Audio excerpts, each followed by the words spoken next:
You're listening to the Best Morning Routine Ever podcast, the show that proves no one stumbles upon success ever.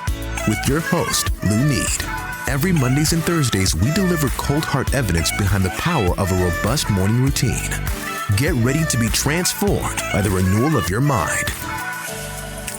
Hello, morning enthusiasts. Welcome to the Best Morning Routine Ever podcast. I am your host, Looney Lewis, and today I have the honor of introducing a very special guest to the show, Cory Collins. Cory is the founder of Ample Opportunity, Inc. He is an author and certified speaker, coach, trainer with the John C. Maxwell team. Super excited to get Cory on the show.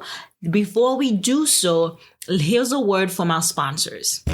If you own a restaurant, you need Future POS. Future POS has it all. Contactless point-of-sale solutions, SkyTab handheld terminals, QR code receipt scanning, online ordering, inventory, timekeeping, cloud reporting, the best and fastest point-of-sale system for your restaurant. Head to pointofsale.com and find a local dealer for a demonstration, helping small businesses navigate the point-of-sale market. Endorsed by John Taffer of Bar Rescue. For Arizona inquiries, call 800-577-7012. That's 800-577-7012. Remember, Future POS. That's Future POS. Morning enthusiasts, let me share with you my new favorite innovative company that is changing the way couples stay happy together. No, I am not talking about marriage counseling or seeing a therapist. Please. Those guys are too expensive and it takes too much time. What I am getting ready to share with you is the first of its kind. I am talking about Asya. Asya gives couples question starters and topics that helps you create more meaningful conversations about important topics such as money, values, children, and sex. So, how does it work? I'm glad you asked. You see, while you and your partner are engaged in conversation, Asya uses artificial intelligence to provide you feedback about emotions in your voice and other metrics such as the tone of your voice, the choice of words that you used, and this in return can improve your communication skills and emotional intelligence. Simply place Asya near you, then just start the conversation. Similar to how fitness trackers give you real-time feedback on your performance during and after a workout, Asya listens to your voice and provides analytics on the way you interact with each other. How amazing is that? Now, don't get it twisted. Unlike other big tech companies, Asya is an ethical AI company and does not, I repeat, does not store the contents of your conversations. Darn Alexa. Guys, download the free Asya app today. Go to www.asya.ai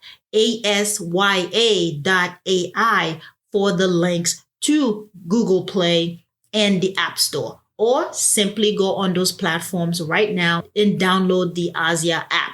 Totally worth it. All right, guys, welcome back to the show. Now, Cory is extraordinary with years of experience under his belt, which included recruiting, employee training, leadership development, sales training, business development, client relations, human resources, administration, keynote speaking, and conducting more than 1,000 interviews with job candidates over a period of time. Cory added business and leadership coach, sales trainer, and speaker to his professional resume. He now coaches a number of entrepreneurs across the country, helping them launch, market, brand, grow, and expand their businesses. Cory, welcome to the show. Thank you for having me. It's a pleasure. My pleasure. I'm looking forward to our chat. Go ahead and tell the audience about your background, where you're from. Yes, I'm originally from Mississippi, a small state, small town, country boy. And I eventually moved to Florida. I have a wife and two kids. And my background, I went to school for broadcast journalism. My goal was to be a reporter on ESPN. I'm a huge sports fanatic. So I studied broadcast journalism, and I actually got into that field before I eventually transitioned into entrepreneurship. So you did some fantasy football in your days? A lot of that, all sports across the board, but definitely. That's fantastic. So interesting, right? Coming from, you wanted to do ESPN and the sports, and now you are all things business. It sounds like you have your organizational development PhD. You've done recruiting, employee training, leadership development. What led you to doing that? Well, it started when I was in that field in the sports journalism. I was working for a CBS affiliate television station as a reporter. I was the field reporter, so I would go out and cover the games. So high school sports, college sports, even NBA, NFL games. I would travel. And I was pretty young. I was fresh out of college because I started as a junior in college. It was an internship. Mm-hmm. They offered me the position as a senior in college. So I was well on my way, really blessed to kind of get a head start in my career, in my field, because a lot of people, when they graduate, they're struggling and searching and trying to find their way. So again, I was blessed to already kind of have my foot in the door. So I was really on the path, and it just got to a point where I noticed that the higher ups within the sports department, they weren't really teaching me everything that they could to kind of help me continue to progress and get ahead. And I didn't understand it at first. They were teaching me just enough for us to kind of get by and have good ratings, but I just saw that they weren't giving me everything that I felt that they could. And I eventually realized why. It was because they didn't want to ultimately groom their successor. Because if they taught me everything and I could do their job just as well as them, then it would make sense for the company or the station at some point when it's time for them to renew their contract and obviously negotiate for a higher salary. Why pay them a higher salary when they can bring in the young kid fresh out of college who can pretty much do the job, but not pay me nearly as much because I didn't have the experience on my resume to negotiate that salary. So it's kind of again, I understood it from both sides. So that kind of opened my mind up to kind of think outside of the box. I never wanted to, I never sought out to be a business owner, or entrepreneurship is not something that I, really strived for, even though I saw it in my family. Again, I was content in my field, but it kind of opened my eyes and made me kind of think like, you know what, I don't want someone else to control my own destiny. I don't want to have to wait, for a promotion or get passed over or have that glass ceiling. I want something where I can kind of control my own destiny. If I'm deserving and to move up within a company or to have a higher position or a better salary, I want it to be on me and no one else to kind of control that. So that's when I started thinking outside of the box, and it ultimately led me to entrepreneurship. Yeah. And I mean, didn't you find that it backfired when the heads of the TV and the ESPN were not coaching or training you properly? Like, what happened when they do retire? They don't have anybody to put in place. Then they hire externally and not internal. Exactly. Yeah. And I'm a big believer in promoting from within. In my company and every company that I've even coaching other business owners, my philosophy that I really kind of lean on is hiring, developing people, teaching them, the company from the ground up, and really the infrastructure, the culture. So when those positions do become available, then, hey, you have someone who can kind of progress and graduate into that role who's been there, as opposed to bringing someone in from the outside. Not saying that doesn't work, but if you have someone who's kind of, come up within that culture, it definitely can help that company kind of stay afloat and continue to go on the same path. But more importantly, it helps the overall, the employees there, just them seeing, they're someone who they've seen start from the beginning and work their way up, as opposed to bringing someone else in. When I was in, I think, high school or college, I was working at a retail store. Back then it was Circuit City, so it kind of showing my age now. But it was just a part-time job for me, so it wasn't a career or anything like that. But there was a guy who had been there. He was full-time, and it was his quote-unquote career. Like that's what he was doing with his life, which was fine. Yep. He had been there for years, and he could do all of the departments. He trained me in my department, and when someone wasn't there, he could switch over to the other department. And there was a time at one point they needed a new assistant man. And actually, they needed a store manager, not an assistant manager. And we all felt that he would get it because he could do everything. Like, he was the guy that we would go to, and even though he didn't have the title or probably the salary either, based on the position that he had. So we just knew he would get it. And they brought in a manager from the restaurant industry. Now, he had 10 or however many years experience in the restaurant management. So they looked at his resume and said, oh, okay, you're a manager. You know how to manage. They brought him into Circuit City. He became our manager, and it was so awkward. We felt, badly for our associate, our cohort there. And what was so ironic about it is, and the guy who I'm talking about, his name is Eric. Eric actually was training the new manager on the different departments. That's crazy. That's why Circuit City fell. That one decision. But I'm all down. Right. I mean, we see it happen all the time. It really decreases morale when that kind of stuff happens, because what happens with Eric had become indispensable. Like, they could not remove Eric from his position because he was doing it so well. And to put him in another position, they would that gap, they wouldn't have anyone to fill that, or the role that he played. Agreed. It's a double-edged sword. I mean, your background just sounds like a whole organizational department all in one.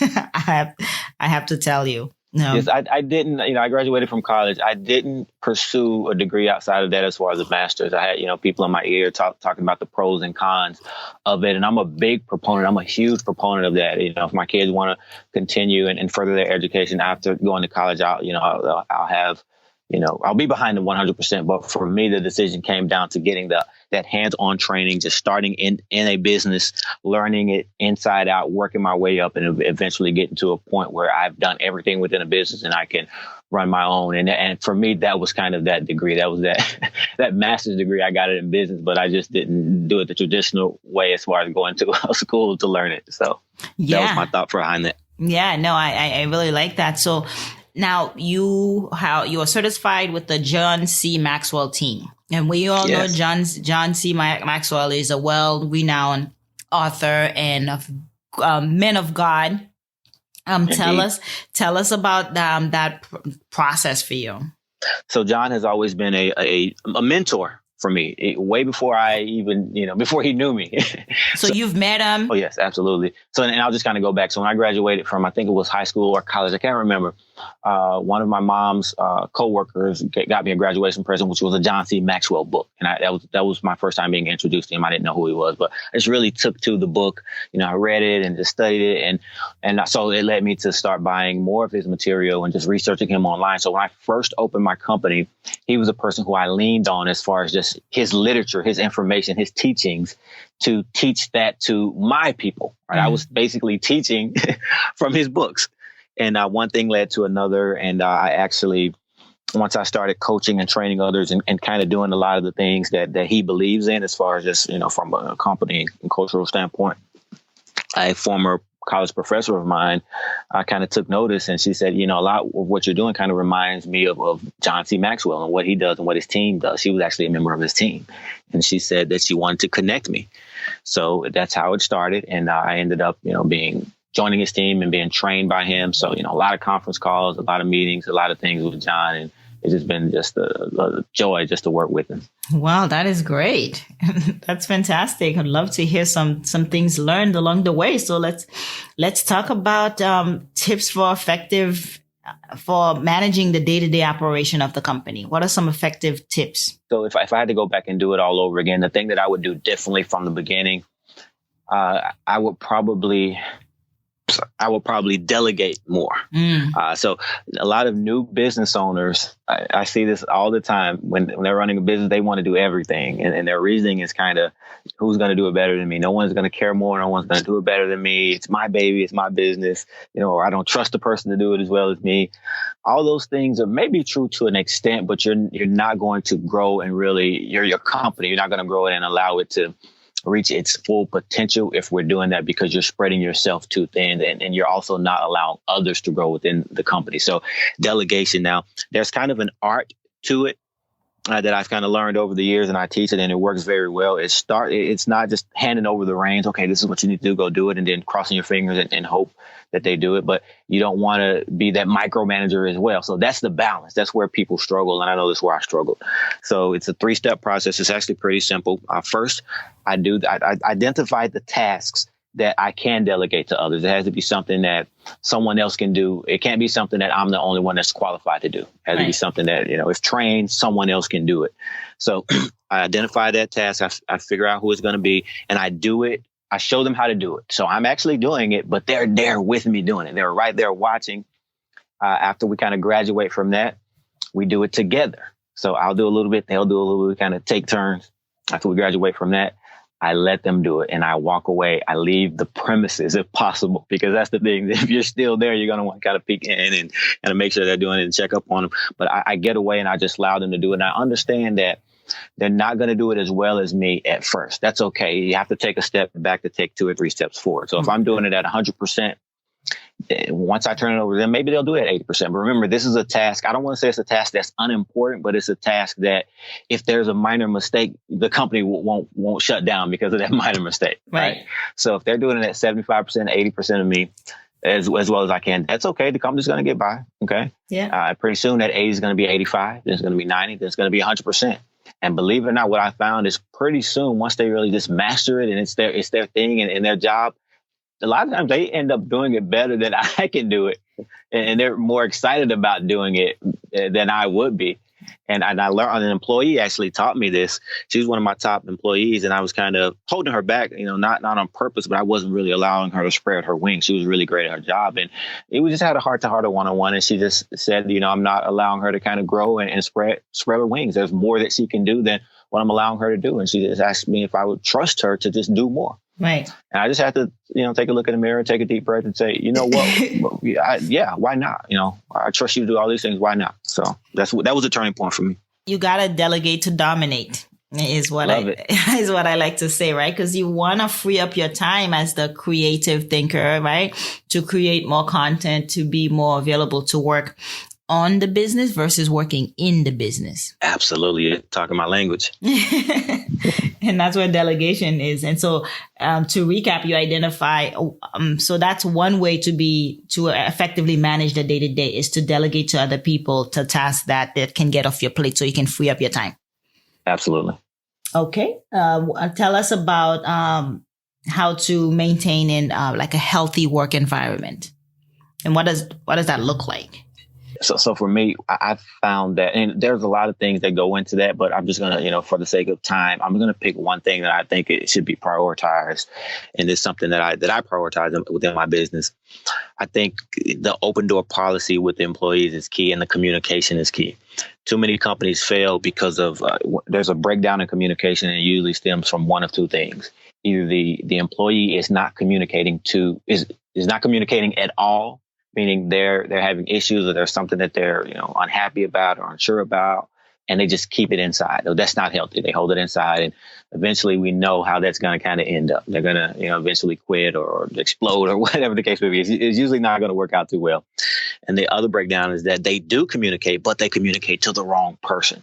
So they have something that they're not satisfied with or content with about the job. And who do they talk to? The other employee. Right. And they're telling them all the problems. So the issue with that is that employee probably can't give them the proper perspective. They're not qualified. And also they don't know the whys behind it. Whatever the problem is, they can't coach them through it. They don't know the reasons, or what it takes to kind of, move through that issue. So what I have is I call this puke uphill. It's a policy that I call puke uphill.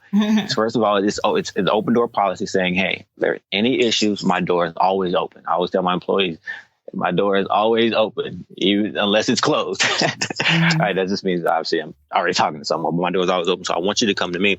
But when you have a problem, we want you to talk about that problem with someone who's higher up than you, a manager or hopefully the owner. Because, again, we can give you the proper perspective. But when you go and talk about it to the other employee and they can't give you the proper perspective, a lot of times they give you bad advice, or you cause them to have a negative attitude as well. And now two people have an issue. Right. And I've seen people quit in pairs because, one person has a negative attitude. They go to the other person and now they both want to leave or they're upset.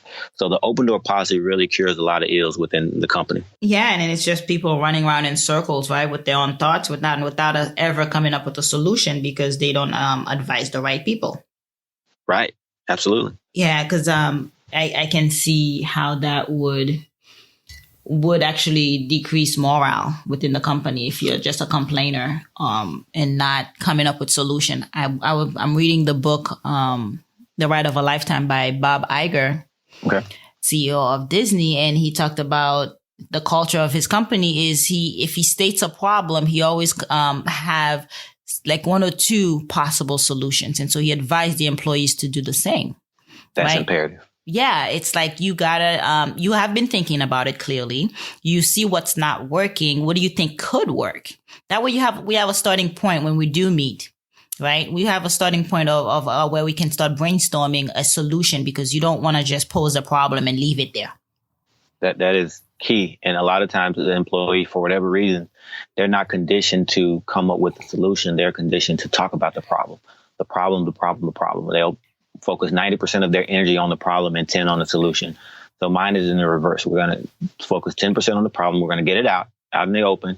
And the rest of the other 90% is going to be based on the solution. Right. And that starts from management, from top bottom. That's the culture. That Exactly. has to be the culture within the organization, the culture within the company, to allow that open door policy, that open freely give your suggestions in how to improve the processes in place, right?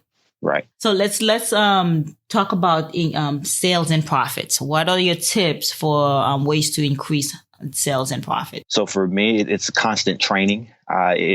Once an employee, and this is across the board, not just on sales, it's pretty much with any job that an employee has to do.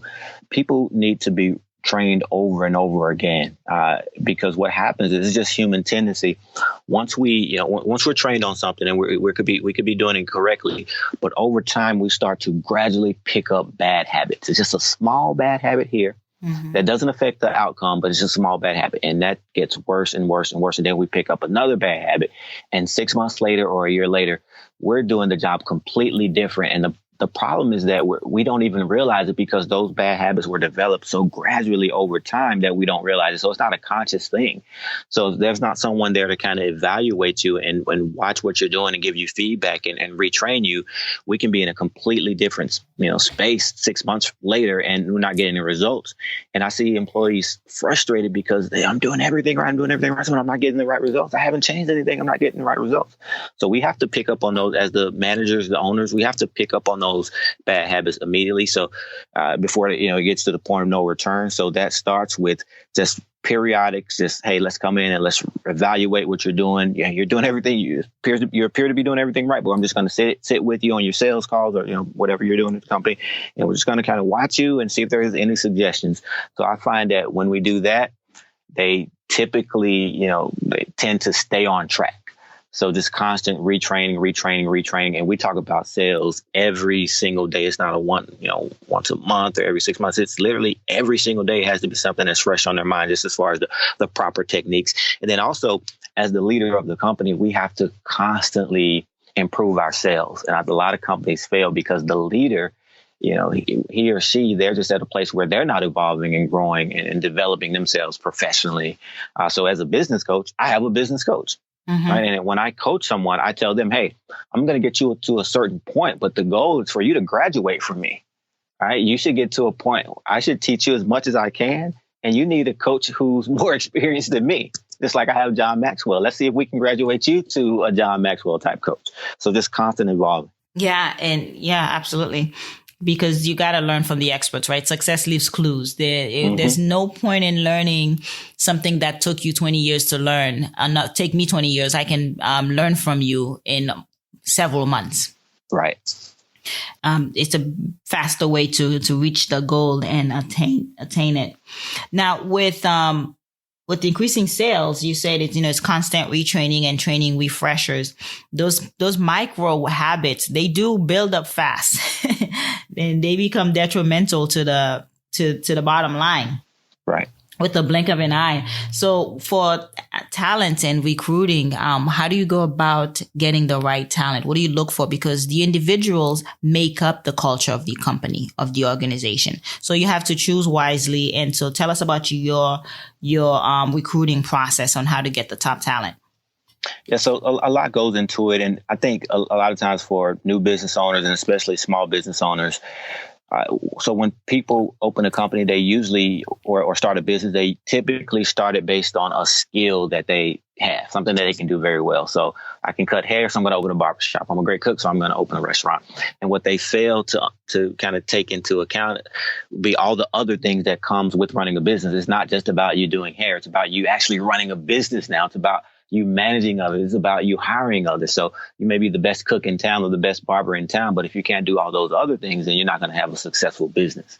So again, that's where they fail. So business owners need to be coached and trained on the other aspects of running a business. Business owners need leadership training and development. They need to take classes on how to interview candidates, what to look for, how to write ads, where to place ads, because all those small things add up, right? What we say in an ad will determine the quality that you attract, right? Where you place the ad makes a difference. When you place the ad, how often you refresh the ad or place another ad. If that ad gets kind of stale, what can we change up within the wording? The title attracts.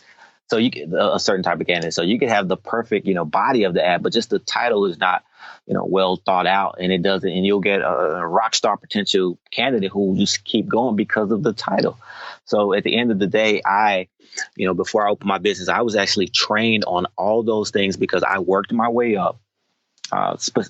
Specifically, I worked my way up within a company. I didn't say, hey, I want to go open my own business. I said, no, I want to start in a company and learn sales, learn marketing, learn how to train people, learn how to coach people, learn the back end, the HR, the administration, the hiring, what goes into the recruiting. I learned all those things. So when I opened up my company, I could do them. So that's probably the biggest key when it comes to, hiring the right people, knowing all those things, what to say in an interview. The average business owner who starts a business and they interview someone for the first time, they've never interviewed anyone. They're just kind of winging it. It's kind of just figuring it out on the fly. But no, there are certain questions. There are certain things that will trigger certain responses, because the thing about people who come in and interview, they're prepared. Like they've, read books and they've looked up articles, how to answer interview questions, what to do in an interview. So they're prepared. So if the business owner isn't as prepared for them, then, I hate to say hoodwinked, but you can be hoodwinked by a candidate, because you can make a resume look great, right? And candidates will tell you what they want, what they think you want to hear in an interview. So it's just certain things that will trigger different responses. So there's an art to it. So I highly recommend, being trained, prior to starting a business. Now, if you're already running a business, it's never too late. You can always take, classes and courses. Hey, I'm a business coach. That's what I do. I coach business owners on how to do those things. Yeah. And so there's just being familiar with the right questions to ask to trigger those responses from the candidate. Correct. What are some of those questions? Wow. There's so many.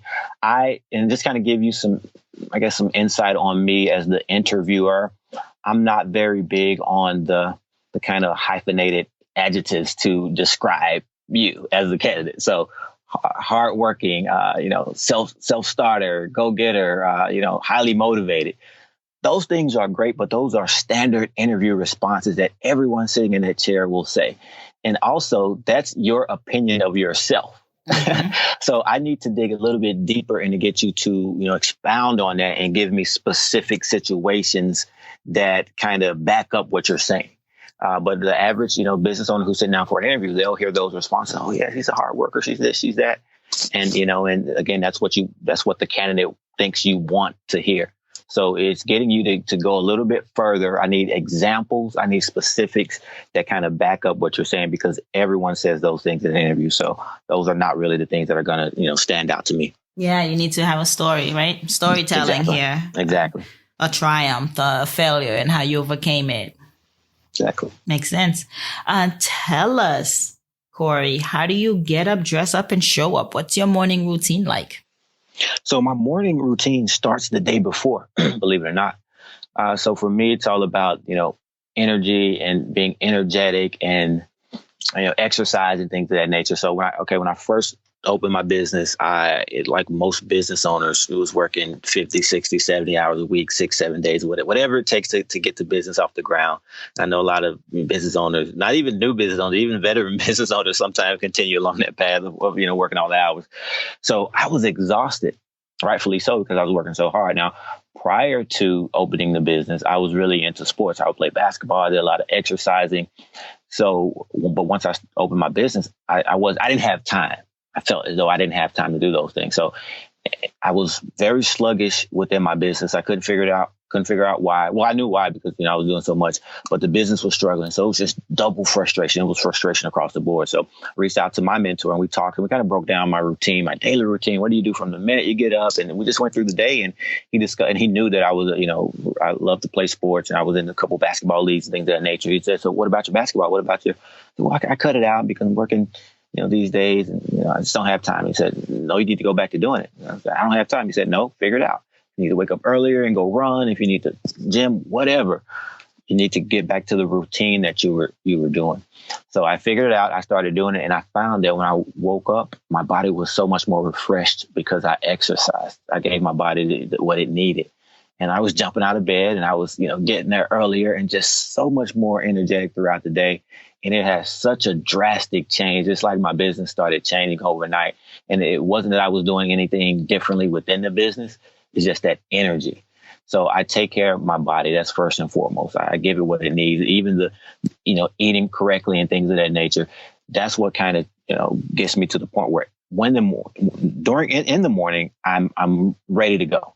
And also just, making sure I'm waking up early, not being last minute and, running out of the house the last second and getting to the office at the last minute. And because once I start out my day that way, it's like I'm a step behind all day and I can never catch up.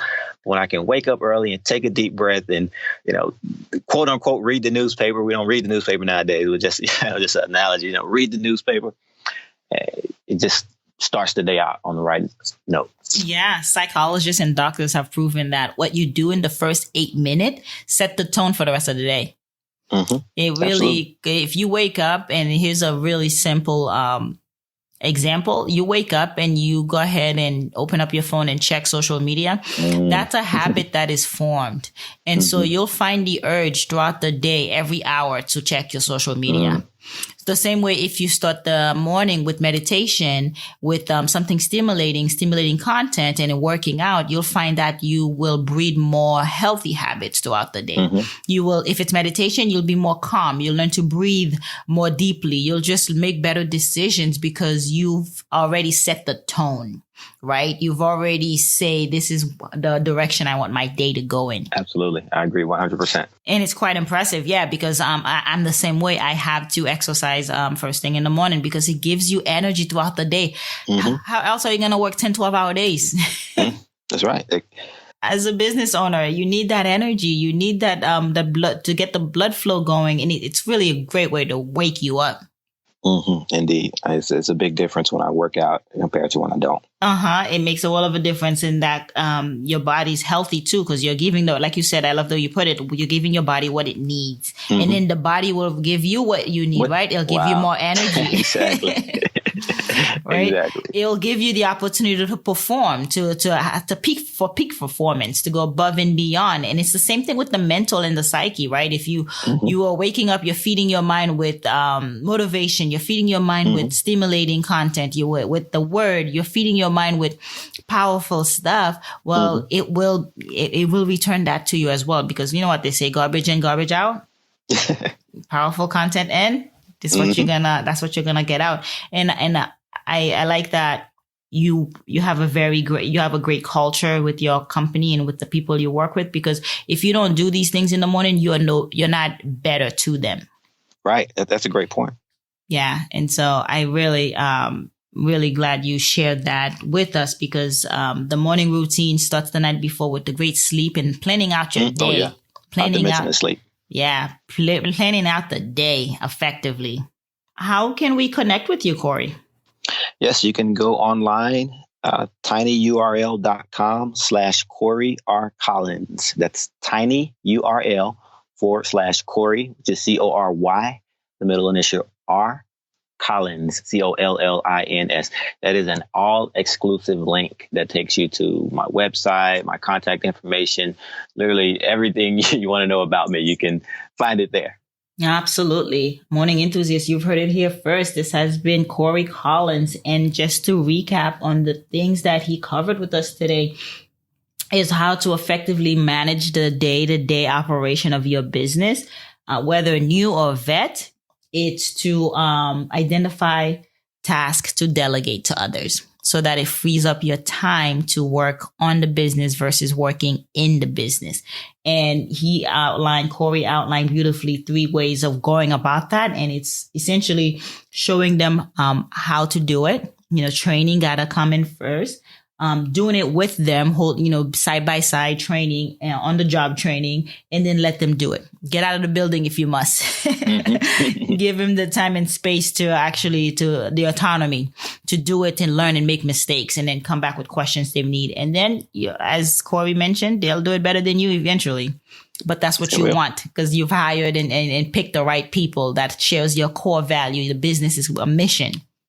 And so they have buy-in just like you do. I love the open door policy as a way to maintain a productive work environment, and not just allowing people to be able to bring forth problems, but also come with solutions as well. Right.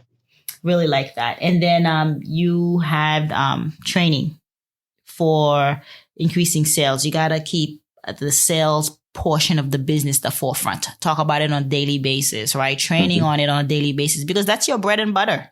It is the lifeline of the business. That is. And if you neglect that, guess what's going to happen? Whatever you focus on will grow. What you put your energy on will grow, right? So if you don't focus on sales, then your bottom line will be impacted. Right. And Cory, so I thank you so much for coming on the show. I really enjoyed our conversation today.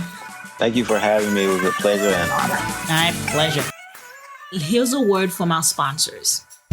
If you own a restaurant, you need Future POS. Future POS has it all. Contactless point-of-sale solutions, SkyTab handheld terminals, QR code receipt scanning, online ordering, inventory, timekeeping, cloud reporting, the best and fastest point-of-sale system for your restaurant. Head to pointofsale.com and find a local dealer for a demonstration, helping small businesses navigate the point-of-sale market. Endorsed by John Taffer of Bar Rescue. For Arizona inquiries, call 800-577-7012. That's 800-577-7012. Remember, Future POS. That's Future POS.